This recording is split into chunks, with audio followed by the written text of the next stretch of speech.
flying circus. So we know many traditional programming languages like C, C++, Java. Likewise, Python programming is also one of the object-oriented programming language. Instead, it is an interpreter. It works based on interpreter programming language. So the difference between the compiler and the interpreter is the compiler compiles the full code of full code into the bytecode, but Python program is an interpreter, so it will convert each and every line of code into a bytecode while compilation. So this is the major difference between the other programming languages and the Python programming language. And it is mainly used for machine learning and deep learning applications. It consists of many built-in functions. So by using those functions, we can develop many types of machine learning and deep learning artificial models in order to make the systems automation. So now I'm going to share my screen and just display some of the basics of Python.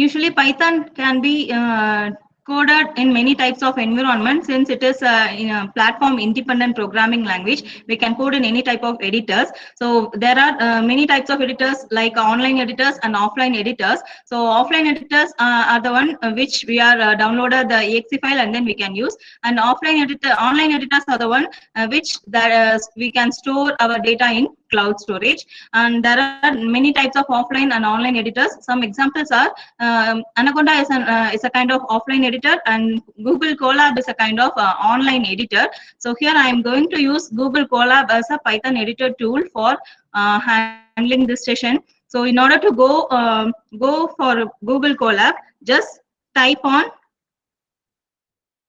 Google Colab in Google search.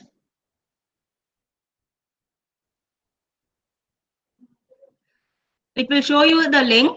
Just click the first link.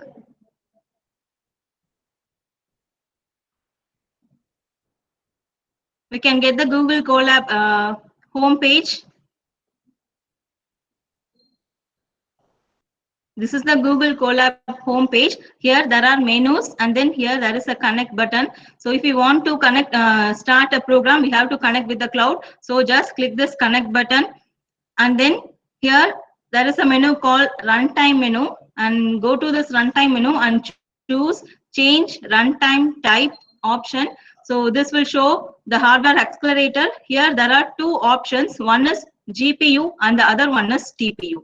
So most of the programming languages works on CPU, central processing unit. So this is a general purpose application unit, mostly used for desktops, laptops, and mobiles. So GPU is nothing but the graphical processing unit. It is better flexible for normal batches. That means it is very faster than CPU, and it is used for gaming, video editing, and all types of machine learning, deep learning applications, because they need large number of memory in order to store the data sets. And TPU is nothing but a tensor processing unit, and it is very highly optimized for large batches and very large kind of memory sizes of CNN data sets, and has highest training throughputs can be deal with the tensor processing unit. So here we are just going to run the Python program. So it is enough to select GPU.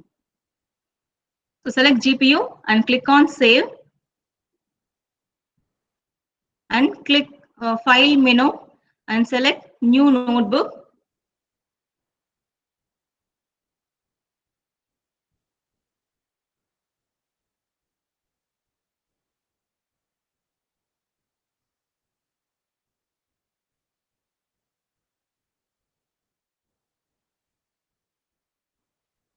So this is our Google Colab notebook. So we can type any lines of commands here. So this the highlighted one is called as the cell. We can give all types of codings into the cell, and we can rename this file notebook name also. So likewise, we can name this file, like name this notebook, and it is automatically saved into our drive. If you want to download our notebook in the sense, then we can click on file and save, download IPYNB. So we can download with the extension .py as well as .ipynb, because Python, the extension for Python is .py. Since we are using interactive Python notebook, so the extension is .ipynb. So like all the other programming languages, Python also has basic operators like arithmetic operators, relational operators, and then conditional operators, logical operators, and mostly decision-making statements, as well as the while looping statements. And especially Python has some data structures other than other programming languages. So there are 4 types of important data structures available in Python. First one is tuples, next list, and then dictionaries and sets. So these are very important data structures available in Python. So these data structures are work on sequence of data. So the sequences are iterables with random access. They are not a continuous values. They are the values which consist of a random numbers. So the first data structure is tuples. So tuples are the one which has the sequence of value, sequence of numbers enclosed with the normal brackets. So here, if we want to create a tuple, then we can give the code like this: tuple 1 equal to 1, 2, 3, 4, 5 enclosed with the normal bracket. If we give the code like this in the sense, then this is called a tuple.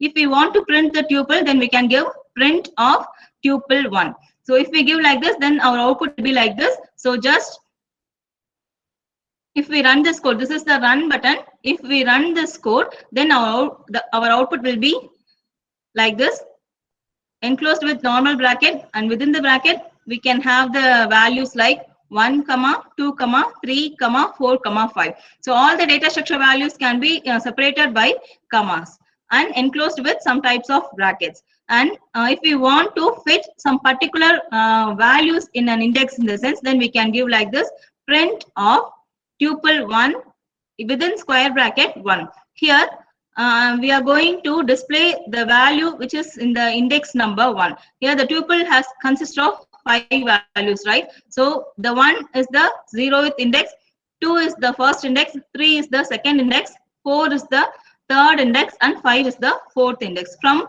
0 to 4, it has the index values and it has the values for the corresponding index. And if we want to print the value in the first index in the sense, then we can give like this: print of tuple 1 within square bracket 1. If we give like this, then the index value in the first position will be printed here. So just click on the run button, it will print the index value. We can also create a tuple in this format also. Just give tuple 1 equal to 2, 4, 6, 8, 10. So if we give a sequence of numbers without giving any brackets in the sense, then it will be defaultly considered it as a tuple. Then if we want to print this, print of tuple 1, it will give the output like this. So this is one type of creating a tuple. And then if you want to find the length, minimum maximum values of the tuple, then we can give like this: print length of tuple 1. It will print the length of the tuple, and minimum of tuple 1, it will print the minimum value of the tuple, and maximum of tuple 1, it will print the maximum value of the tuple. So if we run this tuple, then it will print the value like this. So just run this code. It will print the value. So 5 is the length of the tuple 1, and 2 is the minimum value in the tuple 2, 4, 6, 8, 10, and 10 is the maximum value of the tuple.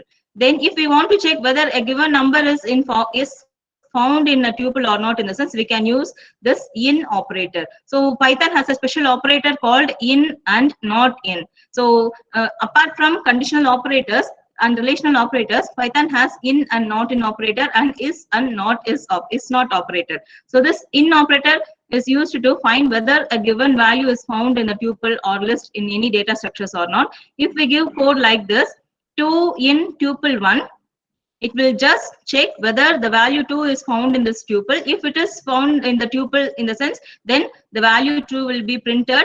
If it is not found in the tuple in the sense, then it will be printed with false. So 22 not in tuple 1. So this condition is true. That's why it print the value as true. If we give 22 in tuple in the sense, it will print false. So likewise, the in operator works in Python, and the main thing of the data structures are mutability. So mutability in the sense we can change the value of the data structure sequence values. So tuple is an immutable data structure in the sense if we give a value in the tuple, we cannot change the values in the tuple. For example, here I am going to change the value in the indexed place 2 as 10 instead of some other value. So here this is the tuple 1 value. Here this is the 0th index, this is the first index, this is the second index. Here the second index value is 6. Instead of 6, I want to give the value as 10. If I give like this, then it will show us an error. Tuple object does not support item assignment. So because tuples are immutable, we cannot change the value once we give in the tuple. Then we can also create a tuple like this. T1 is equal to, within normal bracket, we can give heterogeneous data type values inside the tuple. So all the data structures can hold heterogeneous type of data values inside the structures. So here tuple also has heterogeneous data. Here this 2 and 3 are integer values. This 3.1 and 4.2 are float values, and this is a string data type value. So we can give tuple values like this, and if we want to print this value, we can give like this. Otherwise, we can just print T1 also. So for I in T1, so this is the looping statement. So for I in T1 enclosed with colon. So in Python, every conditional statement and decision making statement should be delimited with a colon, and followed the block statements followed by the decision making and conditional statement is given by one indentation space. So in C and C++, we will give like this, right? So this is a curly bracket, right? So inside the curly brackets, we will give a block of statements for if statements and for loop, while loop statements, right? So in Python, brackets are not allowed here. Instead, indentation is allowed in the case of blocks of conditional and decision making statements. So here for I in T1 delimited with colon, and indentation is provided here, and then print of I. If we give like this code, then it will print all the values in the tuple one by one. So 2, 4, 3, 3.1, 4.2, 23. So because we are giving, we want to provide the output in a looping statement, right? If we give code like this, print T1, it will just print the value T1, tuple value. So this is a normal tuple value, and this is the values fetched one by one from the tuple and displayed as a print value. So this is the difference between printing just a tuple and printing in the for loop statement. So this kind of printing statements also allowed in all the data structures. And the next kind of data structure is list. So list is also same as tuple. So in list, the order of elements matter. It also contains the heterogeneous data types values inside the list. So in case of tuple, all the elements are enclosed within the normal brackets, but in case of list, all the values are enclosed within square brackets. So this is the kind of creation of list. So list 1 equal to 1, 2, 3, 4, 5. All the values are enclosed by square brackets. If we want to print the value in list, just type list 1. It will print the value of list. We can also create a list by using the function range of function. So this range of function can be used to create a sequence of continuous values from the starting point and the ending point. So here list 1 is equal to range of 25. So if you want to find the value of list in the sense, then we can run this code. So in this list, we can have the values like range 0, 25. So this list has the value from starting from 0 and ending before 25. So this list has the value like 0, 1, 2 up to 25 values. We can also create values by using this range of function. If we want to check whether which value is found in the 15th position in the sense, then we can give like this, list 1 of 15. So if we give like this, then the value present in the 15th index will be printed here. Then according to mutability, lists are mutable. So tuples are immutable, but lists are mutable, which means we can change the values once we given in the list. We can change the values of the list found in any position of the index. So here a list is created, a equal to 1 comma 2 comma 3 comma 4 comma 5, and in place of the second index I want to change the value as 21. Here the second index value is 3, right? So if I give like this code, a of 2 is equal to 21, and if I want to print the value, then it will change the value of the second index as 21, like this. Likewise, we can change the value of the list by using the index value. So we can also sort the value of the list by using sort of function, and this append of 1000. This append of function is used to append one value at the last index, append only one value at the last index. So here I am giving a dot append of 1000. So in this case, this value 1000 is appended into the last index of the list. It will extend one value of the index value in the list. So if we run this code, it will append the 1000th value in the last index of the list. If I want to insert some value in a particular position in between the index of the list in the sense, then we can give insert of function. So this insert of function can be used to insert one value or one or more values into in any index in the list. So if I give like this, a dot insert of 1 comma 101, I want to insert this value 101 in the place of the first index. In the sense, I can give this kind of code, and then if I want to print the list in the sense, then the list will be printed like this, 101. So this one is the index number 0, and this is the index number 1, and this is index number 2. Previously, the index value of 0 is 1 and the index value of 1 is 2. If I want to insert the value 111 in the index 1 in the sense, then 111 is inserted here, and all the other values are placed after 111. So this kind of output will be printed if we use insert of function. So this extend of function is same as append function. So in case of append of function, we use only one values in order to append it. We can use many number of values in order to append at the last element of at the last index of the list. So if I give like this, a dot extend of, within the function I am giving some list. So 10 comma 20 comma 30 comma 40. So there are some many number of values. I am going to insert append these values into the last element of the list. In the sense, I can use extend of function. If we print this list value, then it will print like this, 1 comma 2 comma 5 4 5 21. This is 1000 we appended already, and this 10 20 30 40 will be appended at the last of the list, last index, from the last index of the list. So likewise, list has so many built-in functions available.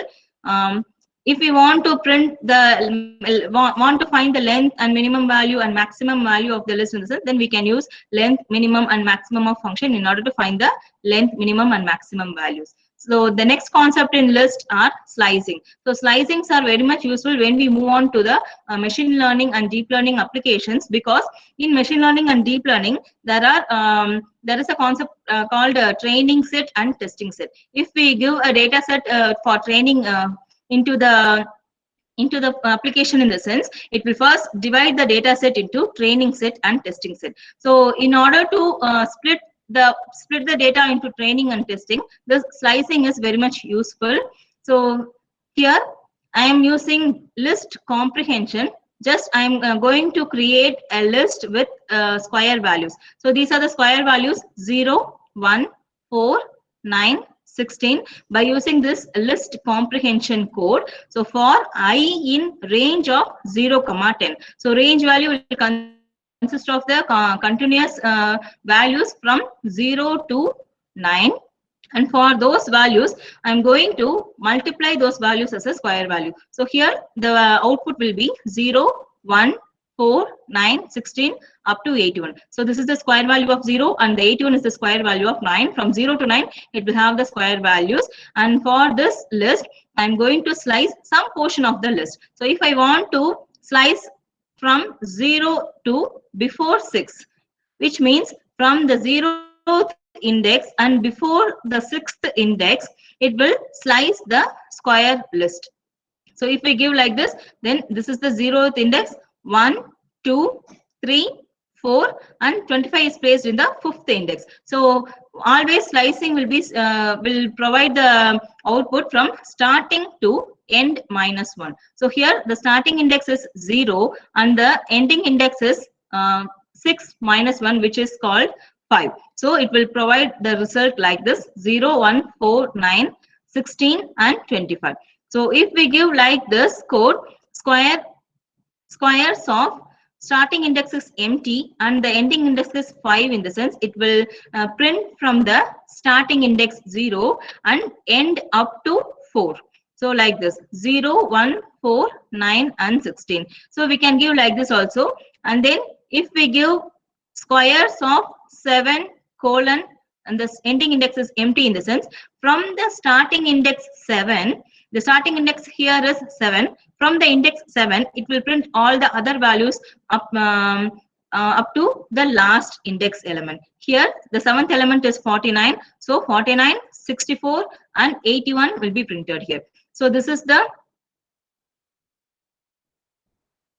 7th element. This is 8th one and this is 9th one. So from the 7th element, it will print all the other values up to the ending in the last index. So we can also give the slicing value in between the index numbers, like this: squares of 3 colon 8. So from the 3rd index and before the 8th index, it will print all the values inside the list. So for example, it will print the value like this: 9, 16, 25, 36, and 49. So 49 is the 7th index. So before 8, it will print all the values from 3 to 7. So if we give a minus negative index, in the sense it will be the backward indexing. So if we give like this, squares of minus 1, in the sense it will denote the backward indexing. So this 81 is the minus 1th index, 64 is the minus 2 index, 49 is the minus 3 index. Likewise, the backward indexing will be processed. If we give squares of minus 1, then 81 will be displayed here. And we can also slice by means of negative index also. If we give squares of minus 5 colon minus 1, in the sense it will start from minus 5 and it will end before minus 1, which means minus 2. So this is the minus 5 index, this is minus 6, minus 7, sorry, this is minus 5, this is minus 4, this is minus 3, and this is minus 2. So before minus 1, it will print all the values starting from minus 5 index. So these are some types of slicing available in index in list. So if we give like this, squares of 1 colon 3 equal to 2 comma 3. So this means that from the index 1 and before 2, I am going to replace the values such as 2 and 3. So this is the original square values 0, 1, 4 up to 81, and this is the modified values here, the first index and before 3rd index, which means the first index and the 2nd index. So these are replaced by the values 2 and 3. Here the actual value is 1 comma 4 and the replaced value is 2 comma 3. So by this way, we can also change the values, modify the values. This is the concept of mutability in list. So we can also delete the square values. So delete square of minus 2 colon empty end index. So in this case, it will delete the values from minus 2 and up to the last index value. So here, this is the minus 2 index and this is the last index value. So from minus 2, it will delete all the other values up to the end of the list. So this is our output for this code, deletion.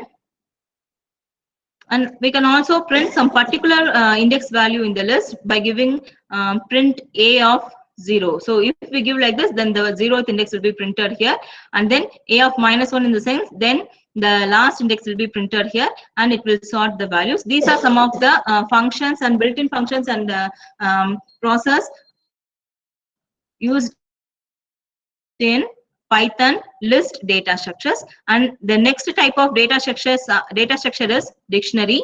So dictionary works based on key value pair. So here list and tuples based on a sequence numbers, and lists are enclosed with square brackets, tuples are enclosed with normal brackets, but dictionaries are enclosed with curly brackets. So here list works on key value pair.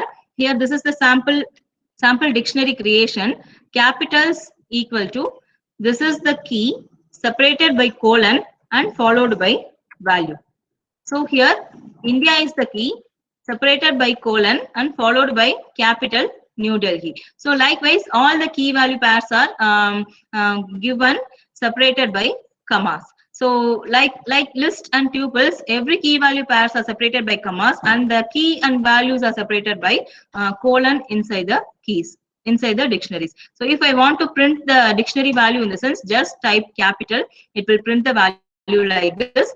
France, it will print according to the alphabetical order. So France colon Paris. So this is the key and this is the value for the key, and this is the key, this is the value, and this is the key, this is the value, enclosed with curly brackets. So this is the kind of creation in dictionary. If we want to fetch some values in the sense, in list and tuples, if we want to fetch some value in the sense, we use index, right? So in dictionary, if we want to fetch some values in the sense, we should use keys for the corresponding values. So if I give capitals of index India in the sense, then the capital value of India will be printed like this. So if we can also add one key value pair into the dictionary, because dictionaries can be a mutable one. So capitals of UK is equal to London. Here UK is the key and London is the value. If we print like this, then our output will be France, India, Rome, and then UK. UK will be appended at the end of the list. Also, it sort automatically into the alphabetical order. So by this way, we can add one more key value pair. And then if we want to add more than one values for a single key in the sense, we can give like this. So more capitals is equal to Malaysia colon, here for Malaysia, I am giving just more than one value as a capital, Kuala Lumpur and Putrajaya. So inside the list. So if we give like this code in the sense, then the capital, the dictionary will be updated and the output will be displayed like this. So for each and every country, we can have only one capital. For Malaysia itself, it will have two capitals. So we can give more than one values for a single key, but we cannot give more than one key for a single value. So like this. So some more capitals equal to Israel and Palestine is a key value separated by colon, and this is the value. These are two keys and this is one value. So for a single value, we cannot assign more than one value as a key. But for a single key, we can assign more than one values in Python dictionaries. So if we give like this, then it will pass errors, unhashable type list. So we cannot pass any list in place of keys.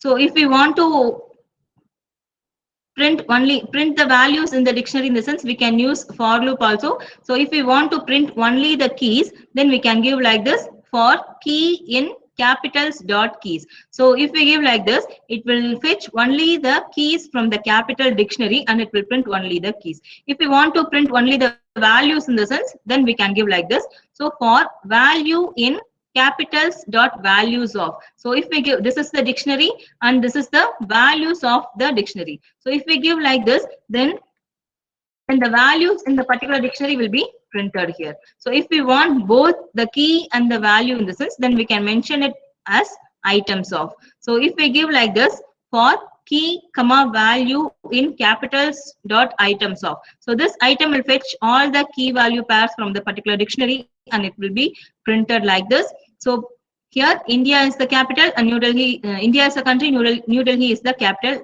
Likewise, it will print all the key value pairs from the given dictionary. So this is one sample dictionary.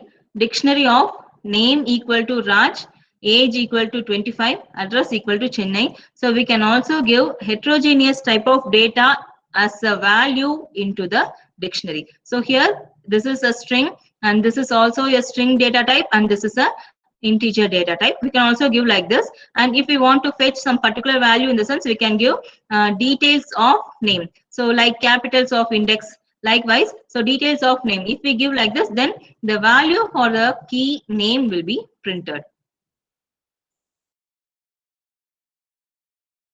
So dictionaries are also mutable, so we can change the values in the dictionary like this. So if we have the dictionary capitals of India, Delhi, France, something like this, and if we want to delete some country, we can give DEL capitals of UK. So if we give a key, the corresponding value will also be deleted. So here this is the original dictionary and this is the deleted dictionary, updated dictionary. So here the UK country is deleted here. And if we want to change the value of the particular key, in the sense, then we can give like this: capitals of India equal to New Delhi. So previously the capital of India is mentioned as Delhi, and if we want to modify the value as New Delhi, in the sense, we can give like this. And if we print here, print this capital dictionary, then it will be printed like this with the updated value. So this is regarding dictionary data structures available in Python. And the next data structure is sets. So sets are something like max sets. So it has a union, intersection, minus, and exclusive or operations in the sets. So if we want to mention sets in Python, it will be enclosed with curly brackets without any key value pair. So this is the basic structure of creating set. B equal to curly bracket 2, 4, 6, 8, 10. Likewise, we can create sets. So dictionary is also enclosed with curly brackets, but in dictionaries we can have key value pair. But in sets we can only sequence of values instead of key value pairs. So this is the basic form of creating sets, and we can also create sets by this kind of format also. A equal to set of, within list we can give values. So this is another form of creating sets. If we give like this, so this is one type of set values and this is the another type of set values. So this is the kind of creating sets, and we can have many four operations, main operations in sets. So A minus B, A and B, A or B, and A exclusive or B. So like in mathematics, so here also set will be processed here. So this is the A value and this is the B value from A and B. The first operation is A minus B. If we give like this, it will print only the A values, not in B. So here 1, 3, 5 is the output. So here 2 is available in B and 4 is available in B also. So the values 1, 3 and 5 are unique in A. So these values are printed for the operation A minus B. And the next one is A and B. A and B is nothing but the intersection operation. So the common values from A and B will be printed here. Here, if we give A and B in the sense, then 2, 4 will be printed here. A or B in the sense, it is a union operator. If we give like this, it will print all the values present in both A set and B set. But in set, it will only print the unique values, but it will truncate the duplicate values. So see here is A has 2 and B has 2, and A has 4, B has 4, like here. But in the output, it will only print only one value for 2 and 4. Likewise, set will omit the duplications, and if we give A exclusive or B, then the common values in A and B are omitted and the unique values will be printed here like this: 1, 3, 5, 6, 8, 10. So here 2 and 4 are common values. It will omit the common values and all the other unique values will be printed here. And In sets, we cannot fetch any value by using this indexing method. Like list and tuples, we can in list and tuples we can fetch some values by using index method, right? So in set, we can only use some kind of set operations. We cannot access any particular type of index values in list set data structures. So these are the main data structures available in Python. And next. There are many Python libraries available. So most important libraries are Python NumPy and Python Pandas. So these are the two main libraries which are used for machine learning and deep learning applications, application development. So these are built-in libraries also. So if we want to upload one file in Google Colab, in the sense, just click on File and Upload Notebook. Click on Upload Notebook and we can choose file from our local disk.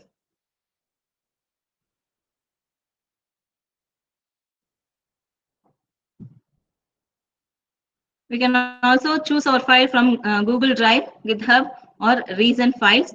If we have our file downloaded in some local drive, in the sense, then we can upload our file in Google Colab Notebook.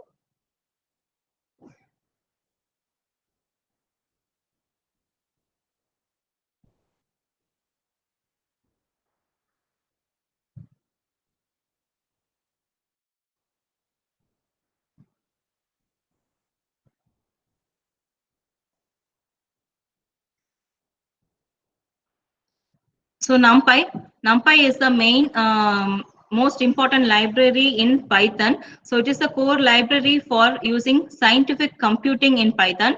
So NumPy stands for numerical Python.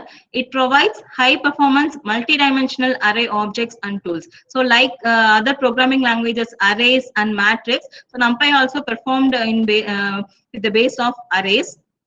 All the values stored in NumPy in the format of array values. So if we want to use this NumPy library, we have to import the library first. So whatever the built-in libraries we are using in Python, first we have to import those libraries. So for importing, this is the code, import NumPy. So this is the sample code, import NumPy. We can use any type of libraries, which library we want to import, in the sense, then we can provide the library value here. And as NumPy, in the sense, we just assign a variable to the NumPy. Wherever we are going to use the built-in functions or keywords for NumPy from the NumPy library, we can just use NP instead of the whole library name NumPy. So if we give like this, wherever we are going to use this NumPy library, we can just mention as NP. So this is the format of importing NumPy library. And if we want to check whether which NumPy function is working, if we are working, in the sense, then we can give np dot double underscore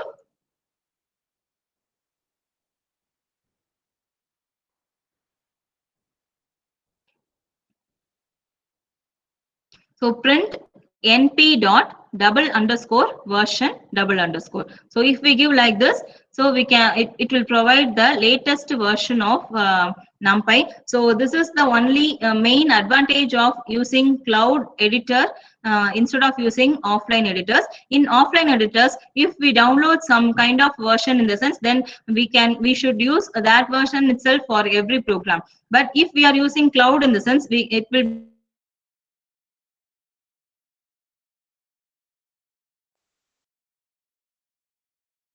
creating a NumPy array is given here. So if we want to create a NumPy array, then A equal to np dot array of. This np represents the NumPy, and array of is used to creating the array values. Here I am going to create a one-dimensional array with 5 values, 5 columns and 1 rows. So if we give like this, then the array will be created like this. So np dot array of, within square bracket, the values will be given. If I run this code, the array value will be printed here. If I give print of A, the array the display of NumPy array will be printed here. So this is the array value which has the identifier stored in the memory, and this is the displayed format of the NumPy array. So here the NumPy array is enclosed with square bracket. without separating any commas. So this is just like a list because it is enclosed with square brackets. But if in the list we can have a comma in between every values, but in NumPy array we should not have any type of commas. So this is the variation between one-dimensional array and the list. And in NumPy, we can have many any type of data types like integers, floating points, booleans, strings, etc. So we can also give a heterogeneous type of data. If we give any high structured data in the sense, then it will be automatically converted into that type of data type. So if we give like this, a equal to np dot array of 1 comma 2.5, here all the values are in integers and only one float value. If the float value, the memory storage of float value is higher than the integer, so all the other values will be converted into a float value. If I run this code, then all the values will be converted it into float values. If we want to convert one NumPy array into other format in the sense, then we can give the function as type of. So this is a normal NumPy array creation format. So a equal to np dot array of, this is the values in NumPy. And if I want to convert this data type, whatever the data type it is, if I want to convert all the values into a string data type in the sense, we can give like this, new string array equal to this a dot as type of string. So this as type of function is used to convert one data type into a particular given data type. So if I print like this, then all the other values, all the values in the NumPy array will be converted it into a string value enclosed with single quotes. So this is the function which is used if we already created one NumPy array in one format, and if you want to convert that format into the other data type. So if we want to create one data type in a particular data type itself in the sense, then we can give d type keyword. So here I am going to create one NumPy array with the data type float. So if I want to create one NumPy array with a particular data type in the sense, then I can give like this, np dot array of the values given and comma d type, data type equal to np dot float 64. So if we give like this, then all the values, whatever the values given inside the NumPy array will be converted it into, will be assigned into the float data type. So these are some of the creation, some of the data type conversion found in NumPy array. And help of function is used to find the description of any type of functions available in Python. So here help of a dot as type of, if we give like this, it will give the description of the as type of function in Python NumPy. So if we want to find the description of any kind of function in the sense, then we can give help of function.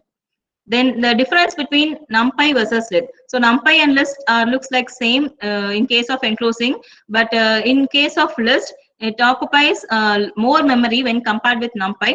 And in case of NumPy, it is very fast and convenient while processing when compared with list. And NumPy has more advantages than list. So if we want to convert one NumPy into a list in the sense, then we have to use toList of function.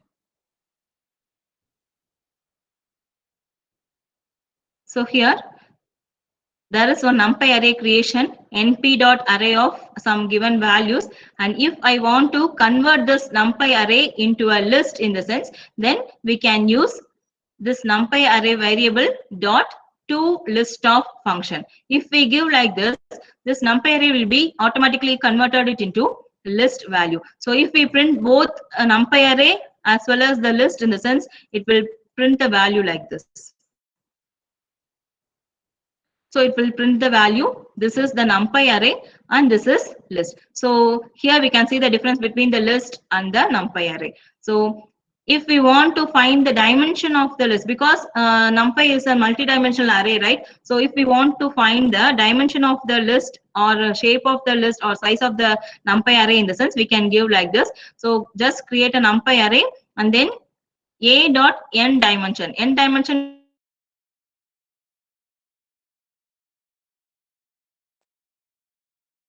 the array. So if I run this code, This is a one-dimensional array. So the dimension is 1.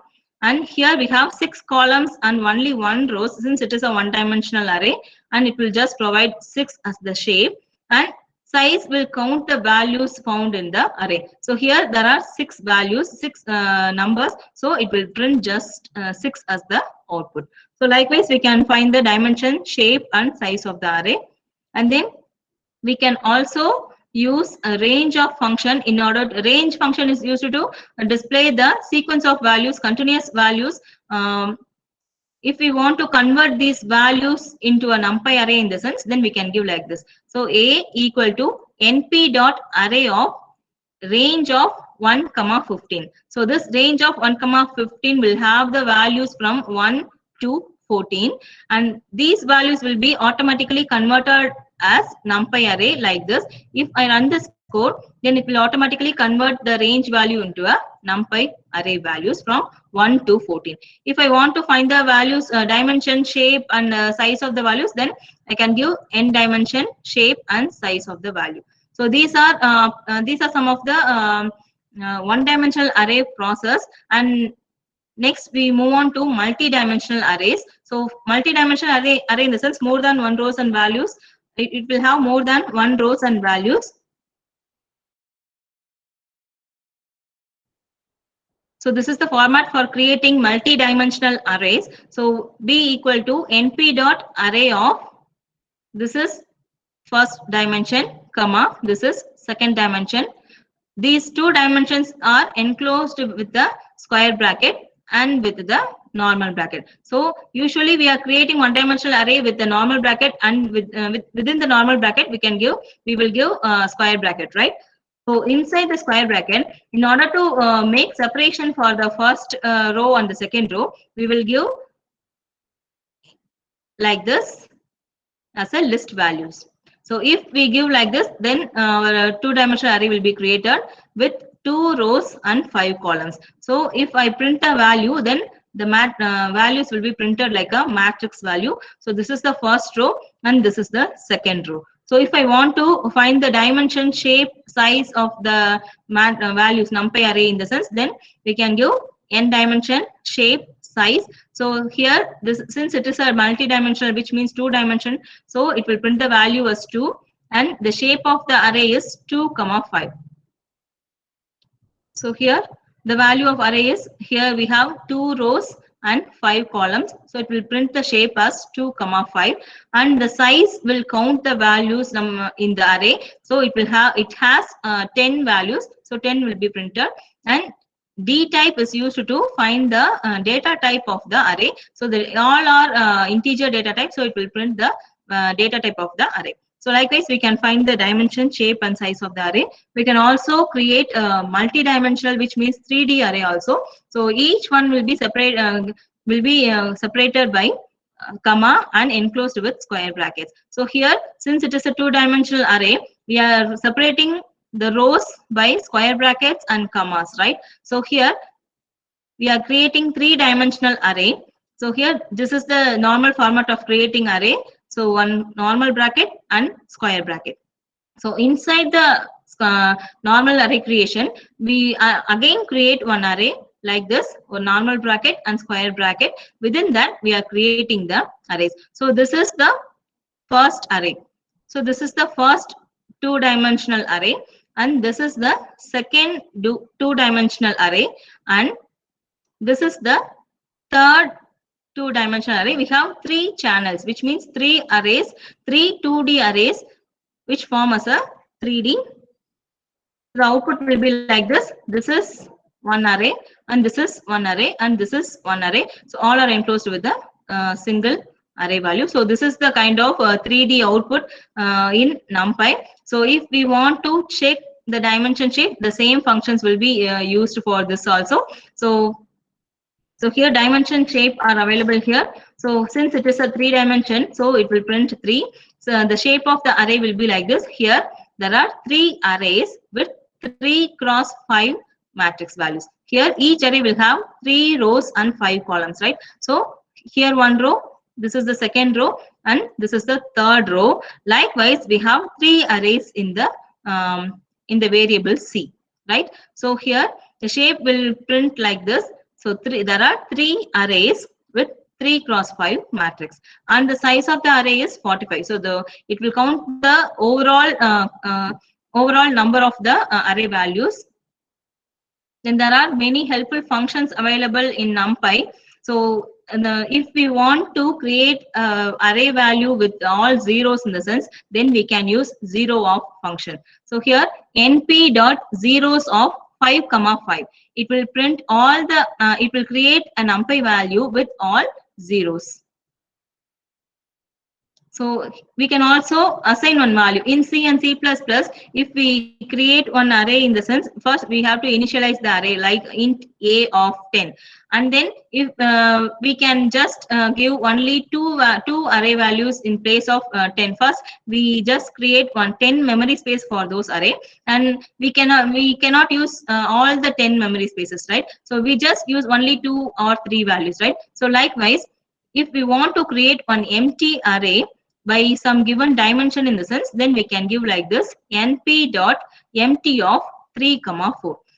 So if we give like this, then an empty array with random numbers will be created. So in zeros of function, it will automatically place all the zeros in all the dimensions in all the array place values. And if we give empty of function, it will just place each and every index a random number. So in place of this random number, we can change any values, we can place any values, just it will not create an empty array, right? So instead of that, it will just print some random values if we give empty of function. So the if we want to create an identity matrix, so this is the general format for creating identity matrix in all the other traditional languages. So for I in range 0, 3, first we have to mention the dimension by using zeros of function. A equal to np dot zeros of 3 comma 3. So because in identity matrix only the diagonal values will have the value as 1 and all the other values will be zeros, right? So for that purpose we just create one NumPy array with zeros, and then we have to check whether the value of I and j are equal. If the value of I and j are equal, then we place the value 1 in those places. So if we give this code, then an identity matrix will be created here. So this is the traditional method of creating. So here NumPy will have the function called identity. So if we give identity of 3, then it will automatically create an identity matrix like this. So no need to go for any for loop, nested for loop, or if condition statement. We just give only identity of 3. It will automatically create an identity matrix. So the difference between empty of function and zero function in the sense, so in zeros of function, it will automatically create values in place of the array. We can modify by using the index values. In case of empty, it will create empty NumPy array with random numbers. So this is the major difference between NumPy zero function and NumPy empty of function. So there are also some additional functions available. So if we want to create a NumPy array in some particular data type in the sense, while creation itself, we can give d type equal to, if we give like this, then the particular data type, the values will be created in the particular data type. And if we want to change the shape of the array in the sense, here the array shape is 2, 5. If we want to change the shape as 5, 3 in the sense, then we can give reshape of function. So reshape equal to data dot reshape of 5, 2. If we give like this, then rows and columns will be transposed, and we can also flatten our NumPy array. Our NumPy array can be of any kind of dimensions. If we want to flatten our NumPy array dimension in the sense, then we can give flatten of function. Flattened equal to data dot flatten off. So if we give like this, then whatever the dimension will be, then it can be converted it into a single one-dimensional array. So this can be very much useful while we go for machine learning, deep learning applications. There, if we use neural networks, so neural networks will have so many types of values, or convolutional neural networks will have 2D or 3D images, 3D values. At the last layer, we have to convert it into a flattened layer, which means fully connected layer. So for that purpose, this flatten off function will be very much useful. And this is creation of random numbers. So if we want to create random numbers, we have to import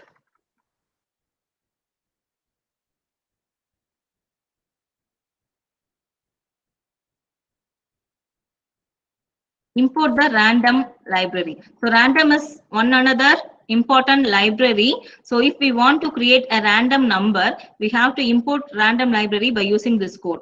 From random, import random. So import random package from the random library, and by using this random library, we can create any number of any shape of random numpy array by giving code like this. So np dot random dot rand of 3, 3. So this code will create 3 cross 3 numpy array with all random values between 0 to 1.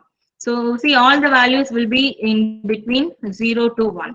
So if we want to create from some particular range values, in the sense, we can give like this: np dot random dot rand int. If you want to create this random number will be in the format of float, and if you want to create a random number in the format of integer, in the sense, then we can give like this: np dot random dot rand int of 0, 10, 5 cross 5. So we want to have the array in the shape of 5 cross 5, and we want to have the integer value in the range of between 0 to 9. So if we give like this, then our random integer numpy array will be created, and all the values are in between 0 to 9. So likewise, we can create random values in particular data type format. Otherwise, we can also give a random value according to our choices. For example, np.random.choice of, here we are giving some choices, and in this within those choices, we are going to create 3 cross 4 numpy array matrix. So here, see, so all the rows and columns will have the values that we are given into the choice values. Here Australia, India, France and India. So all are within the given choices. So likewise, we can generate a random choice values as a numpy array values. So these are some of the basics regarding numpy array. So numpy array is the advancement of list. So it is very fast and convenient to use than list, and it is where it occupies very less memory when compared with list, and it has more number of built-in functions, and it is one of the major library used for developing machine learning and deep learning applications. Then we are going to see about pandas. So pandas is one another library found in Python. So it is also a built-in library. So pandas deal with data frames which consist of rows and columns. NumPy can also have the rows and columns, but it is in the format of array. But pandas will have the values in place of rows and columns, but it is in the format of table. So it will have the index value, and it will have the captions for each and every column. So pandas is one of the main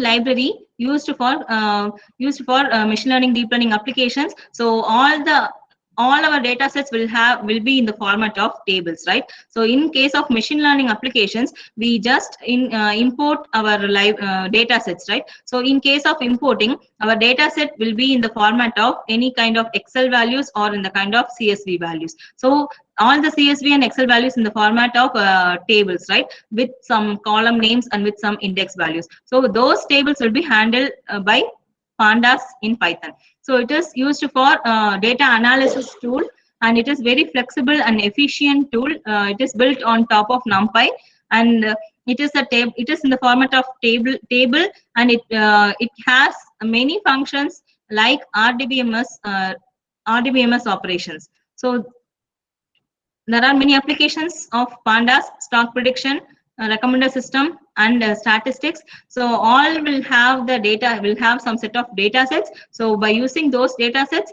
pandas will be uh, used as a library for importing those data sets into the machine learning application in order to uh, process the model. So pandas, the data sets, the tables will be called as data frames. Data frames is a 2D table with column names and index, and the size will be mutable, and it will have heterogeneous tabular data. And there is another concept called series. It is a 1D table.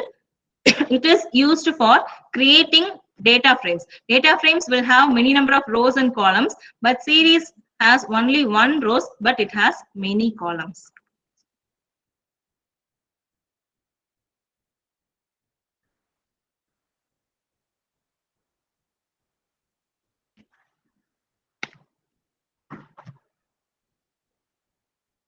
So like NumPy, so pandas should be imported first while before using the pandas functions and data frames. So if we want to import pandas, we can give code like this: import pandas as PD. So if I run this code, then the libraries are created. Then if we want to check whether which version we are using, then we can give PD dot double underscore version double underscore. Like NumPy, we can also use PD in case of in place of pandas. So if I run this code, then the version will be displayed here. So here 1.1.5.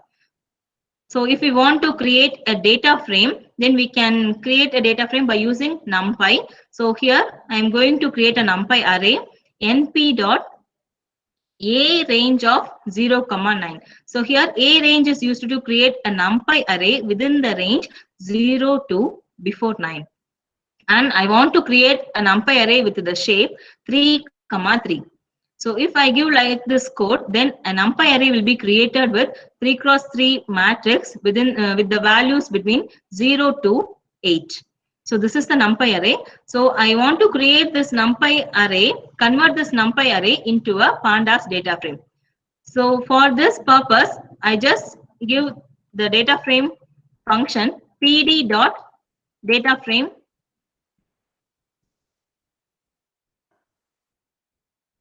So pd dot data frame of MAT. So this MAT consists of NumPy array with 3 cross 3 matrix, and this data frame is used to convert any type of NumPy matrix or any type of list, tuples, dictionary values in the format of pandas data frame.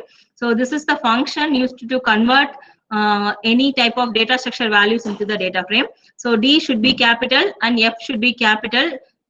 So this is the format. So if I run this code, then this array will be converted into a table format.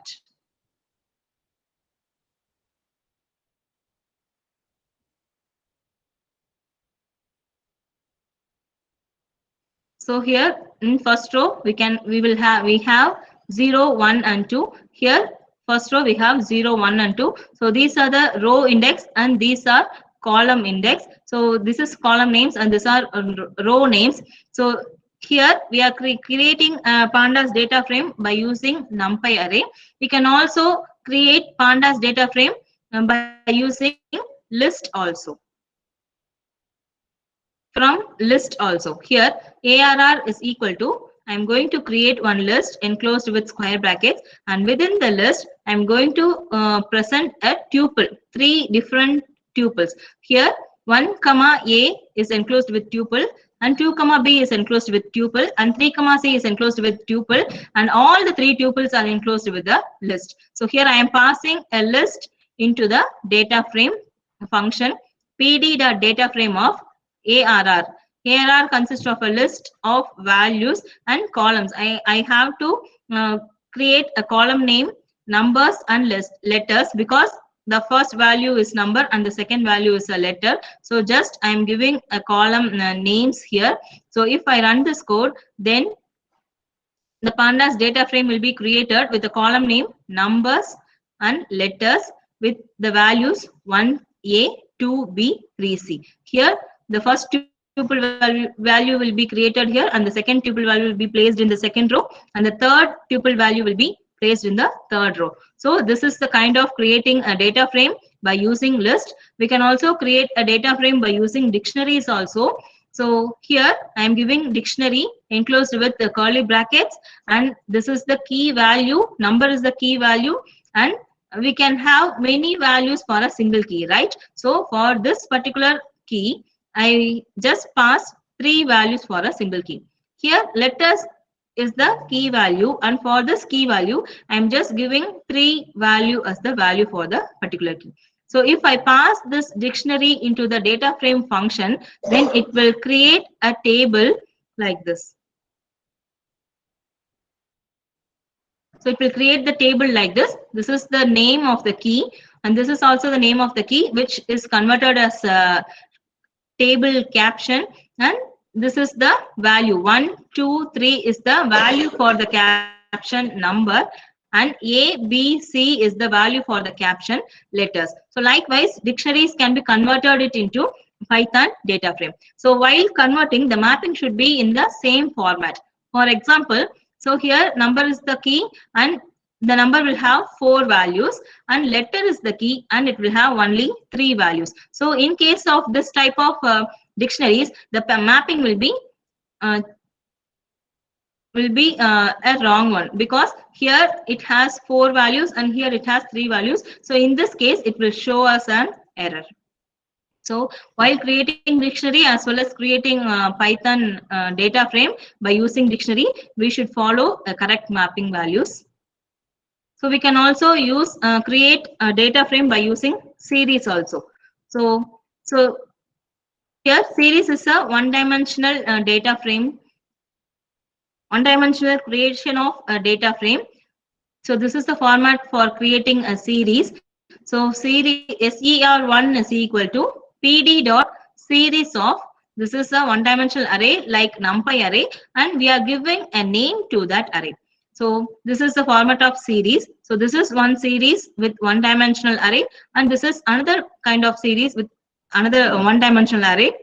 So we are passing both series into a data frame in the format of dictionary. So here series 1 is one series, series 2 is another series. So both series are passed into the data frame function in the format of dictionary. So here age is the key, and series 1, the value in the values of series 1 are considered as the values, and here name is the key, and the value of series 2 is considered as the values for the key. So if we give like this, then pandas data frame will be created by using 2 kinds of dictionaries. So here age and name, and below age there are values in the series, given in the series, and in name column values present in the series name will be given here.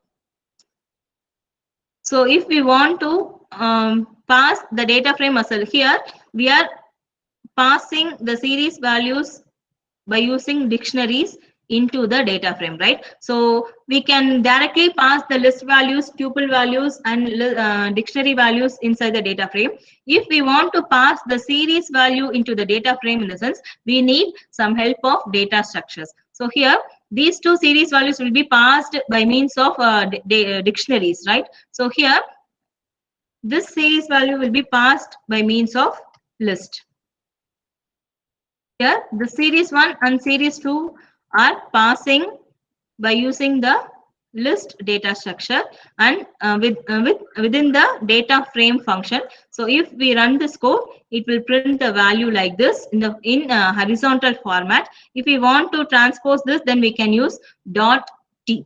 So if we give like this, then our columns and data rows can be transposed in this particular format. So these are some of the kinds of creating data frames by using data structures like list, data dictionaries, and series. And now we move on to importing data sets. So this is the main thing for any machine learning model applications, because So we have many types of data sets, and with those data sets, we can build some models, and we can classify or build, predict some classifications or predictions.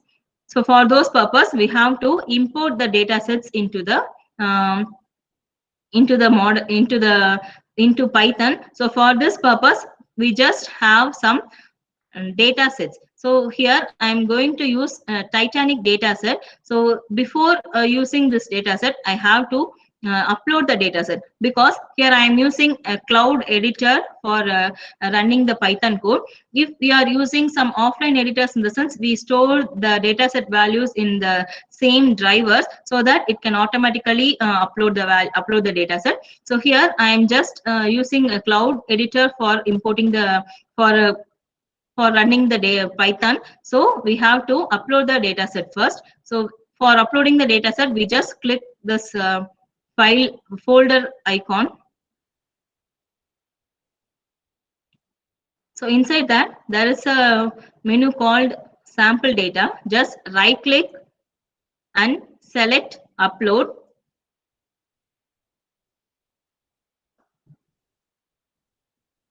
So in our local drive, we can have the dataset file, right? So choose the dataset file and click open. So it will load our dataset into this cloud editor. And after loading, here the dataset is loaded. And after loaded, just right click this dataset file and copy the path of the dataset, and just copy the path here. After copying, we can import the data set by using pd.readExcelof. So our data set will be in the format of any kind, like CSV files or Excel files or JSON files, right? So here the data set file is in the format of Excel. For that case, pandas will have the function called readExcelof. If in the case of .csv files in the cell, then we can give pd.readCSV of. So according to the dataset format, we can use functions. So here, this is the Excel format. So I am giving pd.readExcelof function and passing the path of the dataset. If I run this code, the dataset values will be displayed here. So actually the dataset is in the format of tables in Excel. So it will have some 890 number of rows and more than 10 number of columns here. So these are the column names present in the data set Titanic. So passenger ID, survived, P class, like this, and it will have 819 set of rows here. So 891 rows with 12 columns. So this data set will have 891 rows and 12 columns. So all the columns and rows are printed here. If we give dot head, it will just print only the first 5 rows in the data set. It will just print only the first 5 rows in the data set. So this is the sample data set.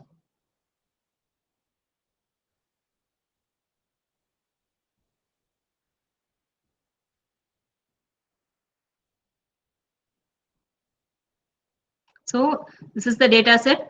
It has passenger ID, survived, P class, name, sex, age, siblings, and then parent child. In order to develop machine learning or importing a data set, first we have to read and study about the data set. It has the passenger. This is a Titanic data set which has the passenger ID, the passenger, and then passenger class, first class, second class, and third class, and name of the passenger and gender of the passenger is given here, and then age of the passenger, and then siblings, whether the passenger will come along with the siblings or not, or and this is parent child, whether the passenger will come with any children or not, and the ticket number and fare, how much fare they and then cabin number and then embarked. So these are the details given in this data set. So after importing this data set, then we can just change the name of the column by using names keyword. So here there are passenger ID. This is the lengthy column, right? So if we want to change the name of the column according to ours in the sense, then we can give the names keyword in order to change the column. So same like that, just importing the data set by using read excel of function. So within the function, this is one parameter of passing the path of the data set, and the next parameter will be names keyword with all the columns provided with our required column name. So here passenger ID is converted it into PID, and the column name sex will be converted it into gender. So these are the two changes I am giving here. So once I just run this code, it will print the data set with the modified column name. So here passenger ID is converted into PID, and the sex is converted into gender. So all the other columns will be as placed as it is. And then if we want to use some particular columns and not all the columns in the sense, then we can use columns keyword. Use columns keyword. So same, importing the data set, and while importing by using read excel of function, just passing the path of the data set as one parameter, and in the second parameter we can give use calls equal to use calls as a parameter. So here I am giving 2 1 2 4 5, just the first column, second column, fourth column, and fifth column only. If we want to print only the 4 columns in the sense, then we can give the particular name of the column, and then names of the column is also be given here. So if we give like this, then it will just print the selected columns. So here this is the first column, this is the second column, this is the fourth column, and this is the fifth column. Just it will print only the given columns. And then if we want to find the shape of the data, then we can give data.shape.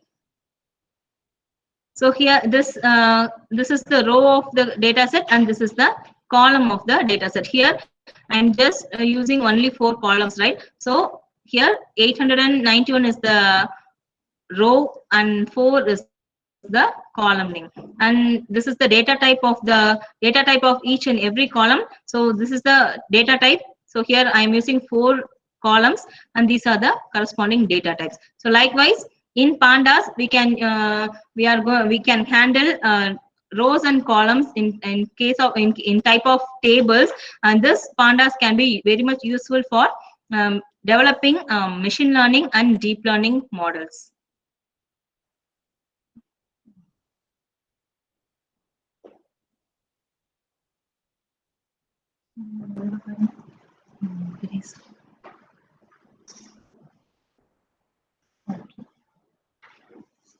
Okay, participants, now I have come to the end of the session. So, session you have concepts regarding this basics of Python. So I have to appreciate our scholar Ms. Kanimoli for his tireless effort for getting us into the basics of Python. Okay, it is a wonderful effort. Thank you, Ms. Kani. Okay. And thank you all for attending this session. Hope you all filled your feedback form. And one more important announcement to all of you, please